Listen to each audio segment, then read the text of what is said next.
Hi, I'm Leroy. I never thought I'd be telling this story, but sometimes life takes unexpected turns. 3 years ago, I had what I thought was a perfect marriage to Vanessa.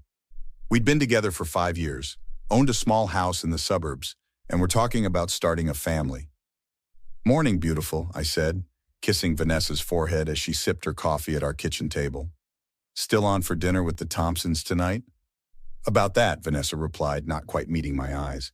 "Mark called and said they need to reschedule, something about Emma feeling under the weather. That's the third time this month. Everything okay with them?" "I'm sure it's fine," she said quickly. "Just bad timing. Listen, I might work late tonight. Big project deadline." "Again? That's the fourth time this week. Don't start, Leroy. The Henderson account is important." "More important than us? We barely talk anymore." "That's not fair," she snapped. "I'm working hard for our future, for the family we want." I sighed, backing down as usual. "You're right. I'm sorry. I just miss you." "I miss you too," she said, her smile not quite reaching her eyes. "This won't be forever." My friend Carlos noticed my expression when I met him for lunch later that day. "What's eating you, man? You look like someone stole your parking spot." "It's probably nothing," I said, spinning my water glass. "Vanessa's been acting different lately, more secretive, working late a lot." Carlos set down his fork. "Different how?" "Always on her phone, smiling at texts, being vague about her schedule. The Thompsons keep canceling on us." "Have you asked her about it?" "Every time I try, she changes the subject or gets defensive." Carlos shifted uncomfortably in his seat. "Leroy, I wasn't going to say anything, but..." "But what?" "I saw Vanessa yesterday, at Riverside Cafe. She wasn't alone, and it didn't look like a business meeting." My stomach dropped. "Who was she with?" "Jason Thompson? Mark's brother? That doesn't make sense. He lives in Chicago." "Apparently not anymore," Carlos said quietly. "And they weren't just talking, they were intimate, holding hands across the table. She kissed him, Leroy. That's impossible. There must be an explanation. I took a picture. I wasn't sure whether to show you, but..." He slid his phone across the table. The image was unmistakable. Vanessa leaning across a small cafe table, her lips pressed against Jason's, their fingers intertwined. "How long?" I asked, my voice barely audible. "Rachel works at the cafe. She said they've been coming in twice a week for at least 3 months." "And the Thompsons? Do they know?" "I don't think so, but Leroy, there's more. More than my wife cheating on me with my friend's brother-in-law. Emma Thompson called my wife yesterday looking for Mark. Said he told her he was working late, but his office said he'd left early." "Are you saying..."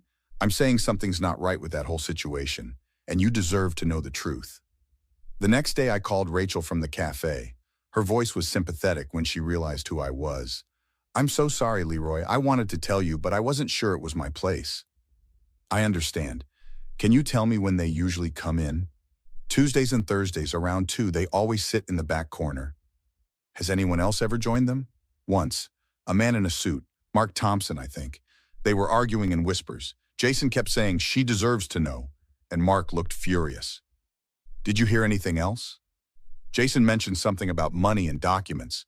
Mark kept saying, 'You'll ruin everything.' When Jason saw me nearby, they stopped talking." "Rachel, would you be willing to make a statement about what you saw?" "Of course. What they're doing to you and Emma, it isn't right." After hanging up, I called Emma Thompson. "Leroy, is everything okay?" she asked, sounding genuinely concerned. "I'm not sure. Have you noticed anything different about Mark lately?" "He's been distant, working late. Why? Has Vanessa said something?" "Not exactly." "Emma, when was the last time you saw Jason?" "Jason? He moved back from Chicago 6 months ago. Got a job at Mark's firm. Why?" "I think we should talk in person. Can you meet me?" When Emma and I met at a diner across town, her face fell as I showed her Carlos's photo. "That lying..." She stopped herself. "I knew something was wrong, but this? And Mark knows?"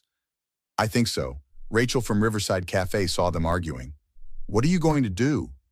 "First, I need to understand what's happening. This seems bigger than just an affair." My next stop was Mark's office. His assistant tried to turn me away.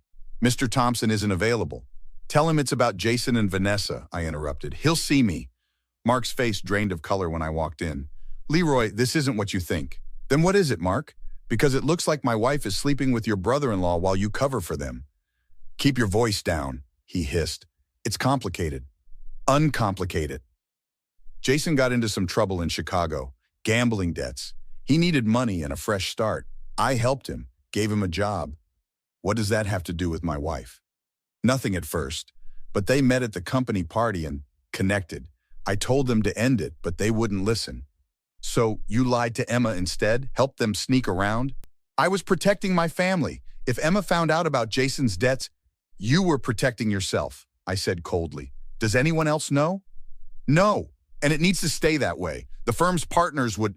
I don't care about your firm. I care about the truth. As I stood to leave, Mark grabbed my arm. What are you going to do? What I should have done months ago. Get evidence and confront this head on. That night, I met with my childhood friend Diane, who worked as a paralegal. You need documentation, she advised. Text messages, emails, bank statements showing unusual expenses, and witnesses. Rachel from the cafe, Carlos. I'll help you build a case. For divorce? For everything. If Mark's firm is involved somehow, this could be bigger than just an affair. You think there's something illegal going on? Diane leaned forward. Mark gave his gambling addict brother a job at a financial firm, then covered up his affair with your wife? It doesn't add up. Check your joint accounts for large withdrawals and get access to your home computer. Vanessa might have emails. She'll know if I start digging. Then we'll need to be clever. Remember when I helped you recover your lost tax documents last year? I still have the recovery software. A week later, armed with evidence, bank statements showing hotel charges, text messages recovered from our shared cloud account, and witness statements, I waited at home for Vanessa. Hey, you're home early, she said, surprised to find me sitting at the kitchen table. Everything okay? No, Vanessa, everything is not okay. Sit down. What's going on? You're scaring me. I know about Jason Thompson.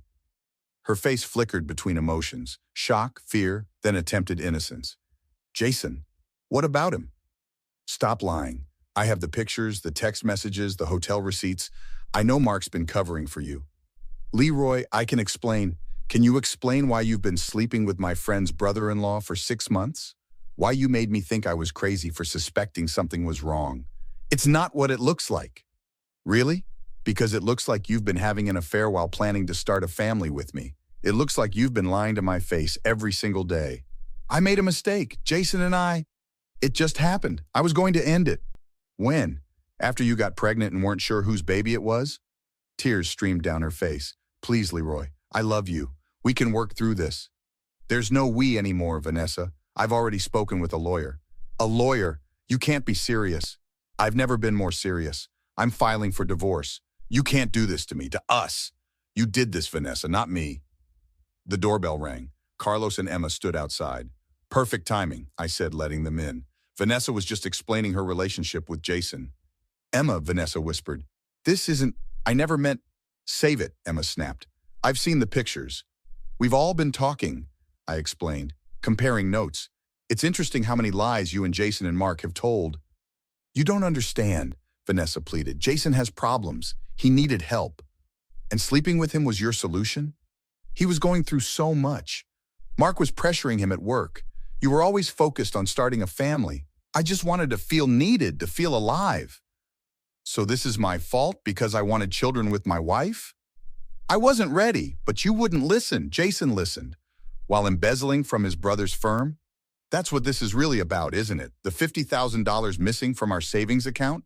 Her eyes widened. How did you... You're not as clever as you think. Neither is Jason. Heartless jerk, she shrieked, lunging toward me. I made one mistake. One. After everything I've done for you. Carlos stepped between us. Calm down, Vanessa. Don't tell me to calm down. He's ruining my life. She grabbed a vase from the table and hurled it against the wall. I'll make you regret this, Leroy. I swear I will. The divorce proceedings were ugly. Vanessa contested everything, claimed I was abusive, tried to turn our friends against me, but the evidence was irrefutable. The restraining order has been granted, my attorney Sarah informed me. After that threat she made on your voicemail and the incident at your workplace, the judge had no choice. I just want this over with, I sighed, signing another document. Almost there. The final hearing is next week. With Emma's testimony about Mark's involvement and the financial irregularities we found, Vanessa doesn't have much leverage. Have they found Jason? Not yet. He disappeared after the embezzlement charges were filed. The firm is conducting a full audit, and the SEC is involved now. And Mark? Cooperating fully to avoid jail time. Emma's divorce is proceeding as well. The judge was unimpressed with Vanessa's tearful pleas. especially when confronted with evidence of her harassment campaign against me. Mr. Winters, the judge addressed me, the court finds in your favor. Your divorce is granted under the terms outlined in the settlement agreement. During the next 3 years, I focused on healing. Weekly dinners with Carlos and Diane became my lifeline. You should try dating again, Diane suggested 6 months after the divorce. Not ready, I replied. Still working on trusting my own judgment. That's what therapy is for, Carlos chimed in. Dr. Sullivan helped me after my divorce. It's not just about dating, I explained. It's about rebuilding. I moved to a new city, started a new business. I'm learning who I am without all the lies. That takes courage, Diane said, squeezing my hand. I'm proud of you. Then one rainy Tuesday, Vanessa called. Leroy, please don't hang up. What do you want, Vanessa? To talk, to explain. I've changed. I'm not interested. Just coffee. Please, I'm in town for the week. Against my better judgment, I agreed to meet in a public place. She looked older, subdued. Thank you for coming, she said. You look good. What's this about, Vanessa? I wanted to apologize, truly apologize. What I did was unforgivable. Yes, it was. Jason left me, after everything fell apart. Mark lost his partnership when the firm discovered the financial improprieties. Emma divorced him. Actions have consequences. I've been in therapy. I understand now why I did what I did, my fear of commitment, my childhood issues. I don't care why you did it. Did you know Jason was caught in Mexico? He's serving 10 years? I heard. He told the authorities I knew nothing about the money. That was something, at least. Small comfort. Her eyes welled with tears.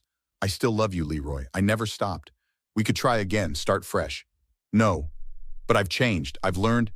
That's good for you, but it doesn't change anything for me.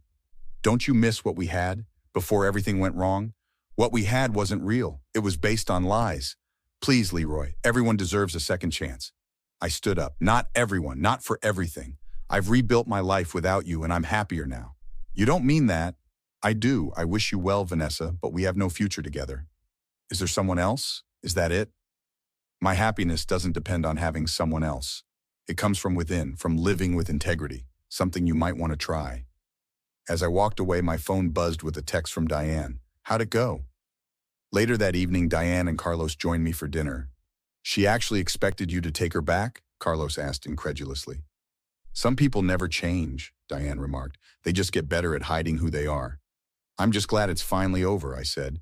The best revenge wasn't anything I did to her. It was moving forward without looking back. You know what's ironic? Diane said, swirling her wine. All those times she accused you of not listening to her needs, you were the only one who actually cared about what others wanted. Mark told Emma he's moving back to Chicago after his probation ends, Carlos added. Apparently his parents won't even speak to him now. Emma's dating that history professor, Diane smiled. She seems happy. Good for her, I nodded. She deserved better than what she got. We all did, Carlos said, raising his glass. To karma. To dignity, I countered with a smile. To truth, added Diane. To second beginnings, I concluded, not second chances. Have you ever had to walk away from someone who hurt you, even when they begged for forgiveness? Sometimes the strongest choice isn't revenge, it's having the courage to protect your peace by saying no to those who once broke your trust.